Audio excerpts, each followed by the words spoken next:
నమస్కారం N3 news కి స్వాగతం. నేను స్వాతి. ముందుగా ముఖ్యాంశాలు. డిఎస్సిలో అక్రమాలపై సిబిఐ ఎంక్వైరీ వేయాలని డిఆర్ఓకి వైసీపీ నేతలు వినతి. మంత్రి లోకేష్ రాజీనామా చేయాలని డిమాండ్. N3 న్యూస్ కథనానికి స్పందించిన అధికారులు, సిఆర్పీపై విచారణ చేపట్టిన ఎంయూఓ సునీల.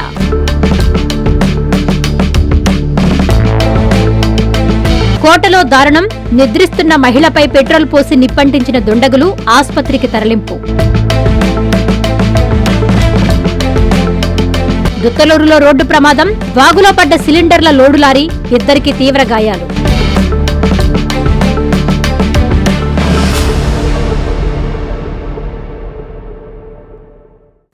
నెల్లూరు రూరల్ ఎమ్మెల్యే కార్యాలయంలో జరిగిన ప్రజా దర్బార్లో ఎమ్మెల్యే కోటంరెడ్డి శ్రీధర్ రెడ్డి పాల్గొన్నారు. ప్రజల నుంచి ఆయన వినతులు స్వీకరించారు. ప్రజా దర్బార్తో అనేక సమస్యలు పరిష్కారం అవుతున్నాయని ఎమ్మెల్యే కోటంరెడ్డి శ్రీధర్ రెడ్డి తెలిపారు. నెల్లూరు రూరల్ ఎమ్మెల్యే కార్యాలయంలో ప్రజా దర్బార్ కార్యక్రమం జరిగింది. ఈ కార్యక్రమంలో రూరల్ ఎమ్మెల్యే కోటంరెడ్డి శ్రీధర్ రెడ్డి పాల్గొన్నారు. వివిధ సమస్యలపై వచ్చిన ప్రజల నుండి ఆయన అర్జీలు స్వీకరించారు. వారితో స్వయంగా మాట్లాడి సమస్యలు అడిగి తెలుసుకున్నారు. ఈ సందర్భంగా ఎమ్మెల్యే కోటంరెడ్డి మీడియాతో మాట్లాడుతూ, ప్రతిరోజు నెల్లూరు రూరల్ ఎమ్మెల్యే కార్యాలయంలో నెల్లూరు రూరల్ ప్రజలకు ఉదయం 7 గంటల నుండి రాత్రి 8 గంటల వరకు నిత్యం ప్రజలకు అందుబాటులో ఉంటున్నామని చెప్పారు. వివిధ సమస్యలతో వస్తున్న ప్రజా సమస్యల పరిష్కారం వేగవంతం చేయడంపై ప్రత్యేక దృష్టి పెట్టామన్నారు. ప్రజలందరూ ప్రజా దర్బార్ని సద్వినియోగం చేసుకోవాలని కోరారు. ఈ కార్యక్రమంలో రూరల్ టీడీపీ నాయకులు, కార్యకర్తలు పాల్గొన్నారు. డిఎస్సిలో అక్రమాలపై సిబిఐ ఎంక్వైరీ వేయాలని కోరుతూ నెల్లూరు కలెక్టరేట్లో డిఆర్ఓకి వైసీపీ నేతలు వినతిపత్రం అందజేశారు. డిఎస్సి అవకతవకలకు బాధ్యులైన మంత్రి నారా లోకేష్ తన పదవికి వెంటనే రాజీనామా చేయాలని మాజీ మంత్రి కాకాని గోవర్ధన్ రెడ్డి డిమాండ్ చేశారు.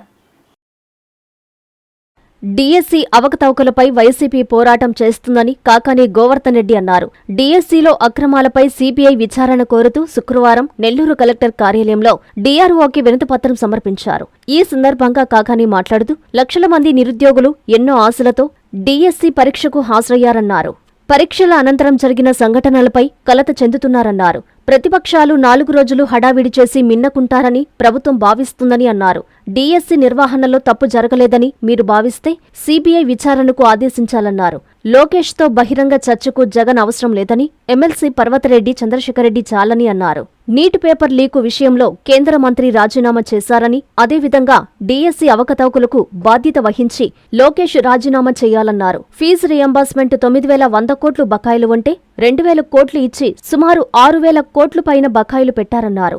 రాష్ట్రంలో సూపర్ 6 హామీలు పూర్తిగా అమలు కావడం లేదని, విద్యా దీవెన, వసతి దీవెన, నిరుద్యోగ భృతి ఖచ్చితంగా ఇవ్వాలని కాకాని డిమాండ్ చేశారు. ఈ కార్యక్రమంలో ఉమ్మడి నెల్లూరు జిల్లా పలు నియోజకవర్గాల మాజీ ఎమ్మెల్యేలు, ఎమ్మెల్సీ మేరిగ మురళి తదితరులు పాల్గొన్నారు. నీట్ పేపర్కి సంబంధించి లీకేజ్ మాట వాస్తవమా కాదు? ఈరోజు ఉన్నటువంటి ఈ పేపర్కి సంబంధించి డిఎస్సి పేపర్ లీక్ అయిన మాట వాస్తవమా కాదా? అవుట్సోర్సింగ్ ఉద్యోగి కీలకమైనటువంటి బాధ్యతలు మీరు అప్పచెప్పారు. ఆ వ్యక్తి కూర్చుంటే నెంబర్ 1st ర్యాంక్ వచ్చిందంటే దాని అర్థం పేపర్ లీక్ అయినట్టు కాదా? ఆడియో టేపులో ఈరోజు కలెక్టరేట్లో కూడా ఇచ్చాం డిఆర్ఓ గారికి.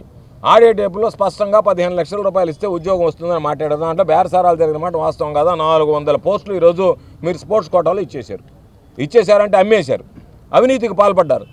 కాబట్టి దాని మీద మీకు నిజంగా మీరు పొరపాటు చేయలేదని మీరు అనుకుంటే, మేము ఎక్కడ పొరపాటు చేసినటువంటి పరిస్థితి లేదు అనుకుంటే సిబిఐ విచారణకి ఇవ్వండి. ఎందుకు మీరు సిబిఐ విచారణ అంటే దాని మీద మేనమేషాలు లెక్క పెడతారు? లోకేష్ మాట్లాడితే మా జగన్మోహన్ రెడ్డి గారిని బహిరంగ చర్చకి రమ్మంటాడు. జగన్మోహన్ రెడ్డి గారు, లోకేష్ స్థాయి అంతా జగన్మోహన్ రెడ్డి గారు బహిరంగ చర్చకి రావడానికి. కాబట్టి నీ స్థాయికి తగ్గటువంటి వాళ్ళు నేను అనేక సందర్భాలు ఇసిరా, నీకు ఎవ్వరు పడలే. నీ స్థాయికి నెల్లూరులో ఉన్నటువంటి శాసన మండలి సభ్యులుగా ఉన్నటువంటి నగర నియోజకవర్గ ఇన్ఛార్జిగా ఉన్నటువంటి చంద్రశేఖర్ రెడ్డి చాలా ఎక్కువ. పర్వతరెడ్డి చంద్రశేఖర్ రెడ్డి గారు సిద్ధంగా ఉన్నాడు. ఆయన ఒప్పించాం. ఆయన కూడా బాధపడ్డాడు పాపం. నేనేందయ్యా వెళ్ళి లోకేష్తో మాట్లాడదంటే మేమేదో బతిమాలి ఒప్పించామని. లేదులే, ఆయన ఏదో విద్యాశాఖ మంత్రి కదా, ఎట్టాటోడైనా కూడా నువ్వు ఒప్పుకోని చెప్తే ఆయన ఏదో ఒప్పుకున్నాడు, సిద్ధపడ్డాడు, సిద్ధంగా ఉన్నాడు. మేము ప్రకటిస్తున్నాం, నీకు ఛాలెంజ్ విసురుతున్నాం. నీకు దమ్ము ధైర్యం ఉంటే లోకేష్కి, జగన్మోహన్ రెడ్డి గారు కాదు, చంద్రశేఖర్ రెడ్డి వస్తాడు, పర్వతరెడ్డి చంద్రశేఖర్ రెడ్డి మా ఎమ్మెల్సీ, నువ్వు తేదీ వేదిక ఖరారు చేయి. ఆ రోజు డిబేట్ పెడదాం ప్రజల మధ్యంలో, మీడియా సమక్షంలో. నువ్వు వాటికి సమాధానం చెప్పగలిగితే నువ్వు విద్యాశాఖ మంత్రిగా కొనసాగడానికి అర్హులు అవుతావు తప్ప, ఆ విధంగా కాకుండా నువ్వు ఈరోజు దానికి సంబంధించినటువంటి సమాధానం చెప్పకుండా వాళ్ళు రాండి వీళ్ళు రాండి. నయం ప్రధానమంత్రి నరేంద్ర మోడీని పిలవాల, నువ్వు నాతో పాటు రమ్మని చెప్పాను. కాబట్టి నువ్వు ఇష్ట ప్రకారం వాళ్ళకి ఛాలెంజ్లు విసిరేది కాకుండా నీకున్నటువంటి బాధ్యతను మీరు విస్మరించారు. దీనికి సంబంధించినటువంటి దాంట్లో ఏ విభాగాలకు ఆ విభాగాలు ఉండాల్సినటువంటిది మొత్తం క్రోడీకరించి ఒకే విభాగం కింద మార్చారు. ఇదంతా ఒక తంతు ప్రకారం నడిచింది. మీ అవినీతి అక్రమాలకు ఈరోజు పాపం నిరుద్యోగులు బలైపోయారు.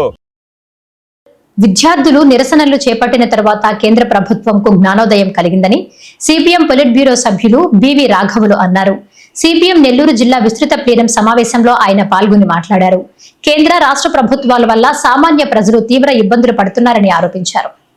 నెల్లూరులోని జట్టి శేషారెడ్డి భవన్లో శుక్రవారం సిపిఎం నెల్లూరు జిల్లా విస్తృత ప్లీనం సమావేశం జరిగింది. ఈ కార్యక్రమానికి సిపిఎం పొలిట్ బ్యూరో సభ్యులు బివి రాఘవులు ముఖ్య అతిథిగా పాల్గొన్నారు. ఈ సందర్భంగా ఆయన మీడియాతో మాట్లాడుతూ దేశంలో పరీక్షా పేపర్స్ ఎక్కువగా లీకేజ్ జరుగుతుందని, విద్యార్థులు నిరసన చేపట్టిన తర్వాత కేంద్ర ప్రభుత్వంకు జ్ఞానోదయం జరిగిందని ఎద్దేవా చేశారు. పేపర్స్ లీకేజీపై చేసిన చట్టం కూడా కంటితుడుపుడు చర్య అని అన్నారు. గతంలో రైతులు నిరసన చేస్తే విచారణకి కమిషన్ వేశారని, కానీ ఫలితం నేటికి లేదని అన్నారు. ఈ విధంగా కేంద్ర రాష్ట్ర ప్రభుత్వాలు సామాన్య ప్రజలను ఇబ్బందులకు గురి చేస్తున్నారని ఆయన తెలిపారు. ఈ సమావేశంలో నాయకులు మోహన్ రావు, రమేష్, బాలసుబ్రహ్మణ్యం, జిల్లాలోని అన్ని మండలాల నాయకులు పాల్గొన్నారు. ఈ రోజు పార్లమెంట్ లో చాలా బిల్లు కేంద్ర ప్రభుత్వం ప్రవేశపెట్టింది. ఈ రోజు ముఖ్యంగా ఈ పరీక్షలలో లీకేజ్ కాకుండా ఒక గొప్ప చట్టాన్ని తీసుకొస్తున్నామని చెప్పేసి ఈ రోజు మోడీ ప్రభుత్వం చెప్తా ఉంది. ఈ జ్ఞానోదయం ఎప్పుడైంది మోడీ గారికి, అమిత్ షా గారికి జ్ఞానోదయం ఎప్పుడైంది? ఈ కాక్రోచ్ పార్టీ అలాగే ఇతర సంఘాలు అందరూ కలిసి పెద్ద ఆందోళన చేసి దాదాపు 20 రోజుల పాటు నిరాహార దీక్షలు చేసి పోలీసు లాఠీ దెబ్బలు తిని తుపాకీ గుండ్లు తిని ఆ రకంగా తీవ్రమైన పోరాటం ఉద్యమం చేస్తే తప్ప బీజేపీకి జ్ఞానోదయం జరగలేదు. ఇప్పుడు మోడీ గారికి జ్ఞానోదయం అయ్యి ఆయన మర్రి చెట్టు కింద బోధి చెట్టు కింద కూర్చొని జ్ఞానోదయం ఏందో లేదో తెలియదు, జ్ఞానోదయం ఆయన చేస్తున్నాడని చెప్పేసి ఈరోజు ఓదరగొట్టే ప్రచారం చేసుకుంటున్నారు. ఈ లీకేజీ కోసం చేసిన చట్టం కూడా ఇది కంటితుడుపు చర్య. ఈరోజు దీనికి బాధ్యులైన వారు అక్కడుండే గుమస్తాలు వాళ్ళు నీటు చేస్తే సరిపోదు. దీని ప్రధానమైన బాధ్యులు ఆ ప్రధాని గారు కూడా రాజీనామా లేఖలో చేసిన తప్పును అంగీకరించాలి, వారు చేసిన ప్రభుత్వం యొక్క లోపాలను అంగీకరించాలి. ఈరోజు నీలికాని గారితో పరీక్షల కోసం పెద్ద కమిషన్ వేసామని చెప్తున్నారు. ఇంతకుముందు రైతుల ఆందోళన చేసినప్పుడు ఒక కమిషన్ వేశారు, దాని గతి ఏమైంది? ఇప్పుడు నీలికాని గారి కమిటీకి కూడా అదే గతి పడుతుంది. ఇది మోసం చేయడానికి, ఆగ్రహాన్ని తప్పించడం కోసం, ఈ విద్యార్థుల యొక్క కోపతాపాలను చల్లార్చడం కోసం చేసే ఎత్తుగడలు తప్ప ఇది దీంట్లో నిజాయితీ ఏం లేదు. నిజాయితీ ఉంటే నీట్ పరీక్షను రద్దు చేయడం, లేకపోతే దానికి ఇన్వెస్టిగేషన్ ఏజెన్సీని పరీక్షలు పెట్టే ఏజెన్సీని రద్దు చేయడం, ఈ పరీక్షలన్నింటినీ గతంలో లాగా డీసెంట్రలైజ్ చేసి వాళ్ళు ఏ రాష్ట్రానికి ఆ రాష్ట్రం నిర్వహించుకునేట్టు చేయడం, చర్యలు తీసుకోవడం తప్ప ఇప్పుడు ప్రభుత్వం తీసుకోవడం చర్యలు అన్ని కంటితుడుపు చర్యలు, మోసపూరిత చర్యలు అని అభిప్రాయపడతారు. రాష్ట్ర ముఖ్యమంత్రి చంద్రబాబు నాయుడు గారు, వారి తనయుడు లోకేష్ గారు నిరంతరం ఆంధ్రప్రదేశ్ గొప్ప పారిశ్రామిక రాష్ట్రంగా అభివృద్ధి కాబోతుందని, ప్రపంచ పెట్టుబడి అంతా బారులు తీరి క్యూ కట్టి ఆంధ్రప్రదేశ్ వైపు చూస్తున్నాయని చెప్పేసి ఒకటే గుప్పిస్తున్నారు ప్రకటనలు. అవి ఈ రకంగా ఊదరగొట్టితే పారిశ్రామికీకరణ జరగదు. ఇప్పుడు సాక్షాత్తు ప్రధానమంత్రి గారిని తీసుకొచ్చి భోగాపురం ఎయిర్పోర్ట్ మేము ఓపెన్ చేస్తున్నామని చెప్పేసి ఉత్తరాంధ్ర జీవితాలే పూర్తిగా మారిపోతున్నాయని కూడా చెప్తా ఉన్నారు. వారు చేస్తున్న ఆంధ్రప్రదేశ్లో ప్రజల యొక్క బాగోగులు ఆంధ్రప్రదేశ్ పారిశ్రామిక అభివృద్ధి కాదు. ఆంధ్రప్రదేశ్లో కొండలన్నింటినీ ప్రైవేట్ వాళ్ళకి అప్పచెప్తున్నారు. ఈ రాయలసీమలో ఉండే ఖనిజాలు, కొండలు, ప్రకాశం జిల్లా ఉండే ఐరన్ ఓర్ ఉండే కొండలు, ఇటువంటివన్నింటినీ ప్రభుత్వం స్టీల్ ప్లాంట్లో అటువంటి వాటికి పెట్టకుండా ఈ ప్రైవేట్ శక్తులకన్నిటికీ అప్పచెప్తున్నారు. వాటిని తవ్వి విదేశాలకు కారు అమ్ముకోవడానికి ఇది ఒక ప్రాతిపదిక, ఒక తావుగా ఈరోజు కనిపిస్తుంది. అలాగే వాగులు, వంకలన్నీ కూడా అప్పచెప్పేస్తున్నారు పవర్ జనరేషన్ పేరుతోటి, అడవులన్నీ అప్పచెప్పేస్తున్నారు కోల్ బ్లాకుల పేరుతోటి, ఆ రకంగా. అలాగే బీచ్ శాండ్ పేరుతోటి బీచ్ శాండ్ని కూడా అప్పచెప్తున్నారు. ఇవన్నీ ప్రజలకు ఉపయోగపడే కాదు, ఉపాధి సృష్టించే కాదు, ఈ వనరులన్నింటినీ తవ్వుకొని దోచుకొని బయట అమ్ముకోవడానికి పనికొచ్చి ఆ రకంగా రూలింగ్ పార్టీ అనుయాయులు, వారి మిత్రులు, వాళ్ళ పెద్దలు, వారి కార్పొరేట్ స్నేహితులు ఉపయోగపడేదానికి చేస్తున్నారు. మోడీ గారు ఈరోజు ఆయన రేపో ఎల్లుండో భోగాపురం వచ్చి ఈ రకమైన దోపిడీకి వీటన్నిటికీ వారు ఆశీర్వాదం ఇచ్చిపోవడం తప్ప ఇంకోటి కాదు. ఈరోజు ఉన్న విశాఖపట్నం ఎయిర్పోర్ట్ 10-15 సంవత్సరాల దాకా ఎయిర్ ట్రాఫిక్ని అది మీట్ కాగలదు. దాన్ని ఈరోజు మూసేస్తున్నారు. ఇప్పుడు భోగాపురం స్టార్ట్ చేస్తున్నారు. ఈ ప్రభుత్వ రంగాన్ని మూసేయడం, ప్రైవేట్ రంగాన్ని ప్రోత్సహించడం తప్ప దీంట్లో లేదు. ఆ రకంగా ఈ అదానీ అంబానీ ఇటువంటి వారందరూ ప్రభుత్వ రంగ ఆస్తులను కొల్లగొట్టే ఎయిర్పోర్ట్లని అలాగే పోర్టులు వీటన్నిటిని కొల్లగొట్టే పని ఏదైతుందో ఆ పనిని సులువు చేసే కార్యక్రమం దీంట్లో ఇమిడి ఉందని భావిస్తున్నాం. అందుకని ఇప్పుడున్న ఎయిర్పోర్ట్ని మూసేయకూడదు, దాన్ని నడుపుతూ ఉండాలి. ప్రైవేట్ వారు కొత్త ట్రాఫిక్ని తెచ్చుకొని లాభపడితే లాభపడండి, కానీ దీన్ని మూసేసి దాన్ని నడపడం అని చెప్పి సరైనది కాదని చెప్పేసి మేము అభిప్రాయపడతాం. వెంకటగిరి నియోజకవర్గంలో సుమారు 2,74,700 ఓట్లు నమోదయ్యాయని డిప్యూటీ కలెక్టర్ సర్ ప్రత్యేక అధికారి భరత్ నాయక్ తెలిపారు. వీటిలో సుమారు 36,000 మంది ఓటర్లు సర్వేలో పలు కారణాల చేత తొలగించబడ్డాయని స్పష్టం చేశారు. తిరుపతి జిల్లా వెంకటగిరి తహసీల్దార్ కార్యాలయంలో వెంకటగిరి నియోజకవర్గం సర్ 2026 సర్వే ప్రక్రియ అంశాలపైన డిప్యూటీ కలెక్టర్ ప్రత్యేక అధికారి భరత్ నాయక్ మీడియా సమావేశం నిర్వహించారు. ఈ సందర్భంగా ఆయన మాట్లాడుతూ నియోజకవర్గంలో సుమారు 2,47,700 ఓట్లు నమోదు అయ్యాయని, వీటిలో సుమారు 36,000 మంది ఓటర్లు సర్వేలో పలు కారణాల చేత తొలగించబడ్డాయని తెలిపారు. 2 చోట్ల ఓటు నమోదైన ఓటర్లు సుమారు 5,180 మంది, మృతి చెందినవారు 11,059 గాను, సర్వే సమయంలో అందుబాటులో లేనివారు 70,013 మంది ఓటర్లను సర్వేలో గుర్తించడం జరిగిందని తెలిపారు. సర్వే ప్రక్రియలో భాగంగా 2 చోట్ల ఓటు తొలగించిన ఓటర్లు తమ ఓటును ఫామ్ 6తో నింపి మళ్లీ ఓటు నమోదు చేసుకోవాలని ఆగస్టు 29 వరకు గడువు ఉందని తెలిపారు. ఈ సమావేశంలో మండల తహసీల్దార్ శిరీష, మున్సిపల్ కమిషనర్ ఈగ కిరణ్ తదితరులు పాల్గొన్నారు. ఈ రోజు నుంచి ఆగస్టు 30 తారీఖు వరకు క్లెయిమ్స్ అండ్ అబ్జెక్షన్స్ పీరియడ్ ఉంది. అందులో భాగంగా ఓటర్లు ఇప్పటికీ ఎవరైనా డ్రాఫ్ట్ లో రాకపోతే ఫామ్ 6 ఇచ్చి క్లియర్ గా వాళ్ళు ఎన్రోల్ చేసుకునే అవకాశం ఉంటుంది. దానికి మనం కన్సర్న్ ఈఆర్ఓ లెవెల్లో, ఏఈఆర్ఓ లెవెల్లో అందరూ క్లెయిమ్స్ అండ్ అబ్జెక్షన్స్ పీరియడ్ లో డిక్లరేషన్ తో పాటు వాళ్ళ యొక్క డాక్యుమెంట్స్, మనకు ఈసీఐ వాళ్ళు 11 డాక్యుమెంట్లు ఇచ్చారు కదా, ఆ డాక్యుమెంట్స్ లో ఏదో ఒక డాక్యుమెంట్ వాళ్ళు డేట్ ఆఫ్ బర్త్ ప్రూవ్ అయ్యేటట్టు 87 నుంచి 2004 వరకు ఎవరైతే ఉంటే వాళ్ళు ఒకటే సరిపోద్ది. 2004 తర్వాత 1987 బిఫోర్ ఉండే వాళ్ళకి ఒక డాక్యుమెంట్, 87 నుంచి 2004 మధ్యలో పుట్టిన వాళ్ళకి వాళ్ళ దాంతో పాటు తల్లిదండ్రులది ఎవరిదో ఒకటిది, 2004 తర్వాత పుట్టిన వాళ్ళదైతే వాళ్ళ డాక్యుమెంట్ ప్లస్ తల్లిది ప్లస్ తండ్రి ఇద్దరు డాక్యుమెంట్లు తీసుకొని జత చేసి ఇస్తే ఈఆర్ఓ ఏఈఆర్ఓ వెరిఫై చేసుకొని వాళ్ళ ఓటు అనేది నమోదు చేయడం జరుగుతుంది. కాబట్టి ప్రజలందరికీ విజ్ఞప్తి చేసేది ఏంటంటే, ఇప్పటికీ డ్రాఫ్ట్ లో లేని వాళ్ళైతే, ఇంకా ఏదైనా డ్రాఫ్ట్ లో వచ్చిన వాళ్ళ పేరు కూడా అబ్జెక్షన్స్ ఉంటాయి కూడా, claims and objections period August 30 తారీఖు వరకు ఉంది. అందులో మీ క్లెయిమ్స్ అండ్ అబ్జెక్షన్స్ సమర్పించాల్సిందిగా ఈఆర్ఓ వెంకటగిరి గారు మీ అందరికీ విజ్ఞప్తి చేస్తున్నారు. ఇందులో మనకి కాన్స్టిట్యున్సీ వారిగా, అంటే కాన్స్టిట్యూన్సీ మన నియోజకవర్గం చూసుకుంటే అండి, మొత్తంగా 2,45,780 ఓట్లు ఉన్నాయి మనకి. యాక్చువల్గా అయితే మనకు అందరికి ఎంత్రీ న్యూస్ లో వచ్చిన కథనానికి అధికారులు స్పందించారు. సిఆర్పీపై వచ్చిన ఆరోపణలపై ఎంఈఓ సునీల విచారణ చేపట్టారు. తప్పు నిర్ధారణ అయితే నిబంధనల ప్రకారం సిఆర్పీ అంకయ్యపై చట్టపరమైన కఠిన చర్యలు తీసుకుంటామని హెచ్చరించారు ఎంఈఓ. తిరుపతి జిల్లా సొల్లూరుపేట ఎంఈఓ కార్యాలయంలో సీఆర్పీగా పనిచేస్తున్న వేలూరి అంకయ్యపై వచ్చిన ఆరోపణల నేపథ్యంలో ఎంఈఓ సునీల బాధితుల అర్జీలు స్వీకరించారు. ఈ సందర్భంగా ఆమె మాట్లాడుతూ ఈ విషయాన్ని పై అధికారుల దృష్టికి తీసుకెళ్లినట్లు తెలిపారు. ప్రత్యేక విచారణ ద్వారా నిజాలు తేల్చి తప్పు నిర్ధారణ అయితే నిబంధనల ప్రకారం కఠిన చర్యలు తీసుకుంటామని స్పష్టం చేశారు. ప్రభుత్వ కార్యాలయాన్ని వ్యక్తిగత అవసరాలకు ఉపయోగించడం ఏమాత్రం సహించబోమని హెచ్చరించారు. బాధితులు ఎంఆర్ఓ కార్యాలయానికి కూడా ఫిర్యాదులు సమర్పించినట్లు సమాచారం. మా ఆఫీస్ నందు పనిచేస్తున్నటువంటి వేలూరు అంకయ్య సిఆర్పీగా పనిచేస్తున్నారు. వీరిపై 2-3 రోజులుగా వాట్సాప్లోనూ మరియు వార్తాపత్రికల్లో అనేక కథనాలు ప్రచురితమవుతూ ఉన్నాయి. ఈ వార్తలను మేము చూసిన తర్వాత మా పై అధికారులకు తెలియజేయడం జరిగింది. మరియు తనని ఆఫీస్కి పిలిచి తన దగ్గర వివరణ కూడా మేము తీసుకోవడం జరిగింది. ఇదివరకే ఈయన మీద వచ్చినటువంటి ఈ ఆరోపణల నిమిత్తం మా గౌరవ డిఓ గారు మాకు సూచనలు ఇచ్చిన్నారు. విచారణ నిమిత్తం కూడా ఒక అధికారిని పంపించి సమగ్రంగా విచారణ కూడా జరిపించారు. దీనిపై అధికారులు స్పందిస్తూ ఉన్నారు. మరి వారు ఎలాంటి చర్యలు తీసుకోవడానికి ముందుకు వచ్చినా మేము వాటిని తీసుకోవడానికి మేము సిద్ధంగా ఉన్నామని తెలియజేస్తున్నాను. నెల్లూరు ఆశా వర్కర్లు, అంగన్వాడీ టీచర్లు ఆందోళనకు దిగారు. కలెక్టరేట్ కార్యాలయం వద్ద బైఠాయించి నిరసన తెలియజేశారు. కనీస వేతనం 26,000 ఇవ్వాలని, ప్రభుత్వ ఉద్యోగులుగా గుర్తించాలని సిఐటియు రాష్ట్ర ఉపాధ్యక్షురాలు రెహానా బేగం డిమాండ్ చేశారు.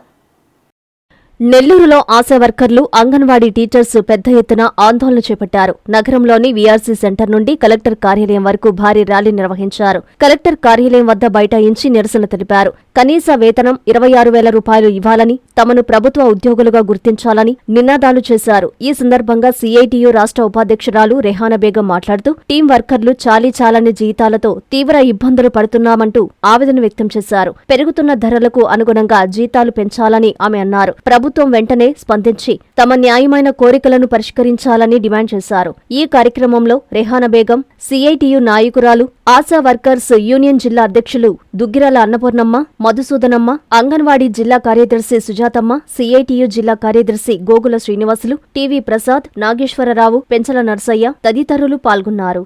ఈరోజు పెరిగే ధరలకు, ప్రభుత్వం ఇచ్చే జీతాలకు కుటుంబాలు పోషించుకోలేక ఇబ్బందుల పాలవుతూ ఉన్నారు. అనేక రకాల పనులు చెప్తున్నారు, అనేక రకాల యాపులు చేయమంటూ ఉన్నారు. మరి పని భారం ఏమైతే పెంచుతూ ఉన్నారు, జీతాల గురించి మాత్రం పట్టించుకోవటం లేదు. ఈరోజు మా రాష్ట్ర కమిటీని కూడా మొన్న ఒకసారి పిలిచారు, చర్చలు అన్నారు, అసలు వాళ్ళతో మాట్లాడనే లేదు. మరి ఈ రోజైనా సరే మా రాష్ట్ర కమిటీ సిఐటి తోటి, అంగన్వాడీ, ఆశా కమిటీలతోటి పిలిచి మాట్లాడి మాకు ఖచ్చితంగా వేతనాలు పెంచాలి, పని భద్రత కల్పించాలి.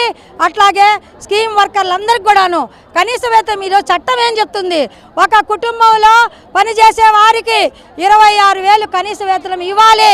ఇంటి బాడుగలు, కరెంటు బిల్లులు, పిల్లల చదువులు, ఆరోగ్యం కోసం, తిండి కోసం వీటన్నిటికీ ఖర్చు పెట్టాలంటే ఈ డబ్బులు సరిపోవటం లేదు. కాబట్టి ఖచ్చితంగా 26,000 రూపాయలు కనీస వేతనం ఇవ్వాలి.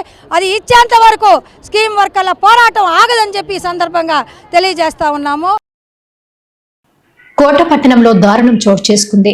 ఇంట్లో నిద్రిస్తున్న మహిళపై గుర్తు తెలియని దుండగులు పెట్రోల్ పోసి నిప్పంటించారు. దీంతో ఆమె తీవ్రంగా గాయపడింది. గమనించిన కుటుంబ సభ్యులు హుటాహుటిన గూడూరు ప్రభుత్వ వైద్యశాలకు తరలించారు. బాధితురాలి ఫిర్యాదు మేరకు పోలీసులు కేసు నమోదు చేసి దర్యాప్తు చేపట్టారు. భర్తకు దూరంగా ఉంటూ ఇద్దరు పిల్లలతో కలిసి తల్లిగారి ఇంట్లో నివసిస్తున్న మొలకల సుధా అనే వివాహితపై గురువారం అర్ధరాత్రి గుర్తు తెలియని దుండగులు పెట్రోల్ దాడికి పాల్పడ్డారు. నెల్లూరు జిల్లా కోట మండలం కోట నార్తు గిరిజన కాలనీకి చెందిన మొలకల సుధా అలియాస్ విజయమ్మ అనే గిరిజన మహిళ భర్తతో వివాదం ఏర్పడి భర్తను వదిలి 3 సంవత్సరాలుగా ఇద్దరు పిల్లలతో కలిసి అమ్మగారింట్లోనే వివిధ పనులకు వెళ్తూ పిల్లలను చదివించుకుంటూ జీవనం సాగిస్తూ ఉంది. భర్త ఆమెను వదిలి వెళ్లిన తరువాత వేరే మహిళను పెళ్లి చేసుకున్నట్లు సమాచారం. ఇలా జీవనం సాగిస్తున్న మహిళ ఇంట్లో నేలపై నిద్రిస్తుండగా అర్ధరాత్రి హఠాత్తుగా గుర్తు తెలియని వ్యక్తులు పెట్రోల్ పోసి నిప్పంటించారు. శరీరం తీవ్రంగా కాలడంతో వెంటనే బాధితురాల్ని గూడూరు ప్రభుత్వ వైద్యశాలకు తరలించి చికిత్స అందిస్తున్నారు. సంఘటనా స్థలానికి చేరుకున్న పోలీసులు కేసు నమోదు చేసి దర్యాప్తు చేస్తున్నారు. 12 గంటలప్పుడు అమ్మాయి అరిచేసింది సార్, పెద్దగా అరిచేసేలేక అప్పటికి మేము లేచేసాం సార్. లేచాము, చూసేలేక ఇల్లంతా పొగ మంట వచ్చేసింది సార్. అప్పుడు అమ్మాయి బయటకు వచ్చేసి మాకు ఏది దిక్కు జరగక ఆ అమ్మాయి వచ్చేసి నీళ్ళు కొట్టేసుకుంది సార్ పైన. కోట నార్త్ గిరిజన కాలనీ. నిన్న నైట్ 12 గంటలకి ఎవరో గుర్తు తెలియని వ్యక్తి వచ్చి మా అమ్మని చంపాలని చూశాడు. అంటే కర్ర తీసుకొని కర్ర గుడ్డు చుట్టడానికి పెట్రోల్ పోసి తగలబెట్టాలని చూశాడు. అప్పుడు మా అమ్మ లేచి పరిగెత్తుకుంటూ వచ్చేసింది. వచ్చి తుడుచుకునింది. అప్పటికే నైటీ జాకెట్ కాలిపోయింది. అప్పుడు నేరుగా ఇంకా మంటలు ఆరవని చెప్పేసి వెళ్ళేసి నీళ్ళు పోసేసుకునింది, 2 బకెట్ల నీళ్ళు. అప్పటికి అంబులెన్స్కి ఫోన్ చేసి పిలిపించి హాస్పిటల్కి తీసుకుపోయాం. హాస్పిటల్కి తీసుకుపోతే అక్కడ గూడూరుకి రమ్మని చెప్పారు. నైట్ 12 గంటలకి. తన స్థలాన్ని ఖాళీ చేయమని అధికార పార్టీకి చెందిన నాయకుడు దౌర్జన్యం చేస్తున్నాడని బాధిత మహిళ వాపోయింది. నీకు దిక్కున్న చోటు చెప్పుకో అంటూ బెదిరిస్తున్నాడని ఆవేదన వ్యక్తం చేసింది. అధికారులు పరిశీలించి తనకు న్యాయం చేయాలని ఈరమ్మ వేడుకుంటోంది. ఈ ఘటన ఉదయగిరి పట్టణంలోని ఇందిరమ్మ కాలనీలో చోటు చేసుకుంది.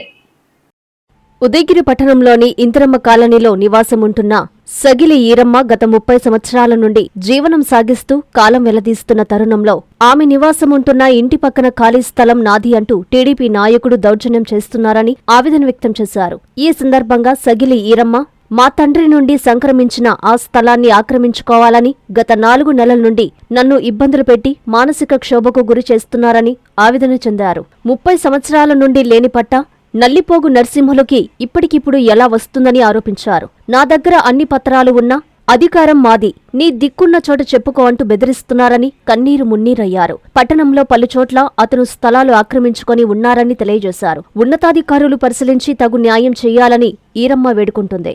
మా నాయన మాకు ఒకప్పుడు 30 సంవత్సరాల కింద మా నాయన స్థలము మాకు ఇచ్చిండు.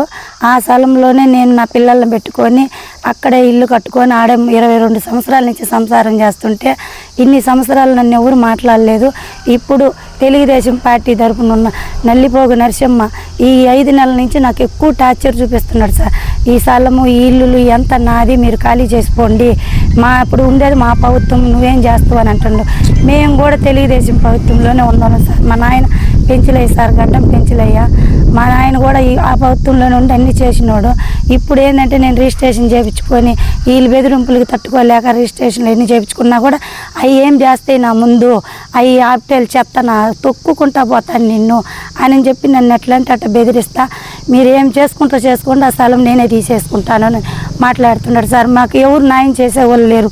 ఎందుకంటే ఆయన దెబ్బకి అందరు భయపడతారు, ఎవరు మాట్లాడలేకపోతున్నారు.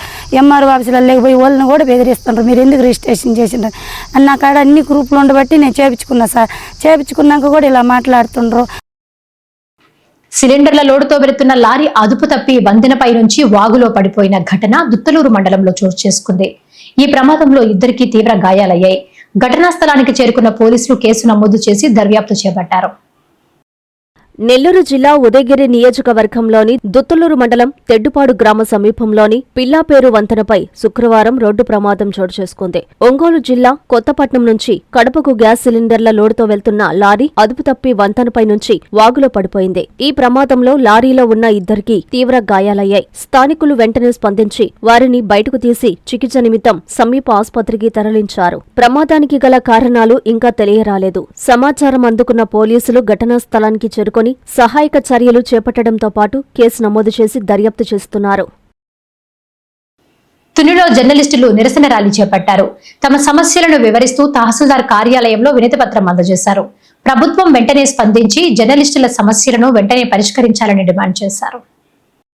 రాష్ట్ర వ్యాప్తంగా ఆంధ్రప్రదేశ్ వర్కింగ్ జర్నలిస్టు ఫెడరేషన్ ఆధ్వర్యంలో నిర్వహించిన జర్నలిస్టుల డిమాండ్స్ డే సందర్భంగా కాకినాడ జిల్లా తుని నియోజకవర్గంలో జర్నలిస్టులు నిరసన ర్యాలీ నిర్వహించారు. పట్టణంలోని ప్రధాన వీధుల గుండా ర్యాలీ నిర్వహించిన జర్నలిస్టులు అనంతరం తహసీల్దార్ కార్యాలయానికి చేరుకొని తమ సమస్యలను వివరిస్తూ వినతిపత్రాన్ని సమర్పించారు.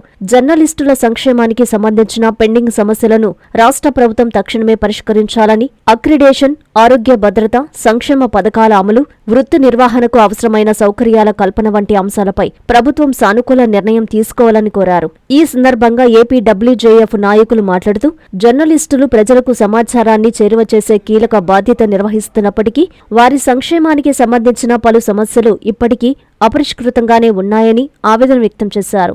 ప్రభుత్వం వెంటనే స్పందించి న్యాయమైన డిమాండ్లను నెరవేర్చాలని విజ్ఞప్తి చేశారు.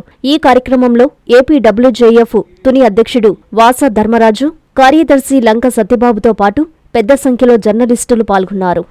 మాకు కావాల్సింది భరోసా, భద్రత, గౌరవం. దయచేసి ఇప్పుడున్న ప్రభుత్వాలు, అంతకుముందున్న ప్రభుత్వాలు కూడా చేస్తాము అనేది కానీ ఏ విధమైన సంక్షేమ ఫలాలు మీడియా వారికి ఇప్పటివరకు కల్పించలేకపోయారు.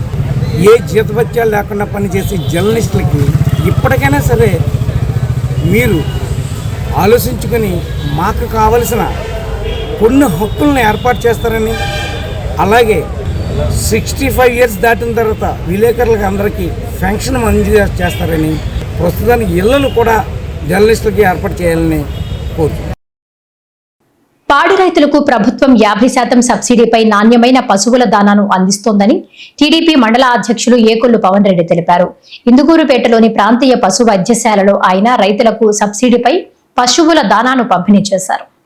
నెల్లూరు జిల్లా ఇందుకూరుపేట మండల కేంద్రంలోని ప్రాంతీయ పశు వైద్యశాలలో రైతులకు 50% సబ్సిడీపై పశువుల దానాను పంపిణీ చేశారు. ఈ కార్యక్రమానికి ముఖ్య అతిథిగా టీడీపీ మండల అధ్యక్షులు ఏకొల్లు పవన్ రెడ్డి హాజరై లబ్ధిదారులైన రైతులకు పశువుల దానాను అందజేశారు. ఈ సందర్భంగా పశు వైద్యాధికారి డాక్టర్ వసంతరాయులు మాట్లాడుతూ పాడి రైతుల సంక్షేమం, పశువుల ఆరోగ్యాన్ని దృష్టిలో ఉంచుకొని ప్రభుత్వం 50% సబ్సిడీపై పోషకాలతో కూడిన నాణ్యమైన పశువుల దానాను అందిస్తుందన్నారు. వేసవి, ఇతర కాలాల్లో పశువులకు పశువులకు సరైన పోషకాహారం అందక పాల దిగుబడి తగ్గే అవకాశం ఉందని, రైతులు ఈ సబ్సిడీ దానాను సద్వినియోగం చేసుకుని పశువుల ఆరోగ్యాన్ని కాపాడుకోవాలని, తద్వారా అధిక పాల దిగుబడిని సాధించి ఆర్థికంగా అభివృద్ధి చెందాలని ఆశిస్తున్నామన్నారు. ఈ కార్యక్రమంలో పశు వైద్యశాల సిబ్బంది, స్థానిక పాడి రైతులు పెద్ద సంఖ్యలో పాల్గొన్నారు.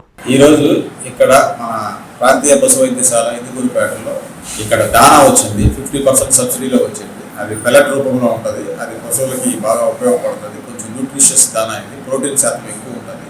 ఇది గవర్నమెంట్ తరఫున వచ్చింది 50% సబ్సిడీలో. బస్తాకి 550 రూపాయలు అవుతుంది. టోటల్ కాస్ట్ వచ్చేసి 1100 రూపాయలు అయితే 550 రూపాయలు దానా మనం గవర్నమెంట్కి కడితే మిగిలిన 550 రూపాయలు గవర్నమెంట్ వాళ్ళు పెట్టి మనకి ఇస్తున్నారు.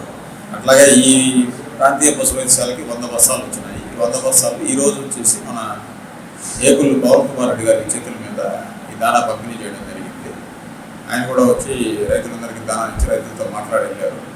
సో అందరూ కోరిక ఏంటంటే కొంచెం ఎక్కువ దానా బస్తాలు చూడమని అడిగారు. ఈసారి ఖచ్చితంగా ఎక్కువ దానా బస్తాలు చేయడానికి మేము ప్రయత్నం చేసి తెప్పిస్తాము. తెప్పించి అందరికీ కనీసం 2 బస్తాలు వచ్చేటట్టు చేస్తామని మీకు అందరికీ తెలియజేస్తాం. వార్తలు ముగించే ముందు ముఖ్యాంశాలు మరోసారి.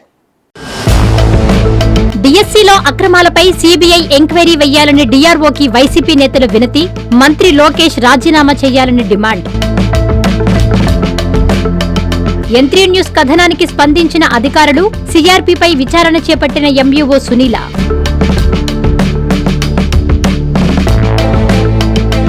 కోటలో దారుణం, నిద్రిస్తున్న మహిళపై పెట్రోల్ పోసి నిప్పంటించిన దుండగులు, ఆస్పత్రికి తరలింపు. దుత్తలూరులో రోడ్డు ప్రమాదం, వాగులో పడ్డ సిలిండర్ల లోడు లారీ, 2 తీవ్ర గాయాలు.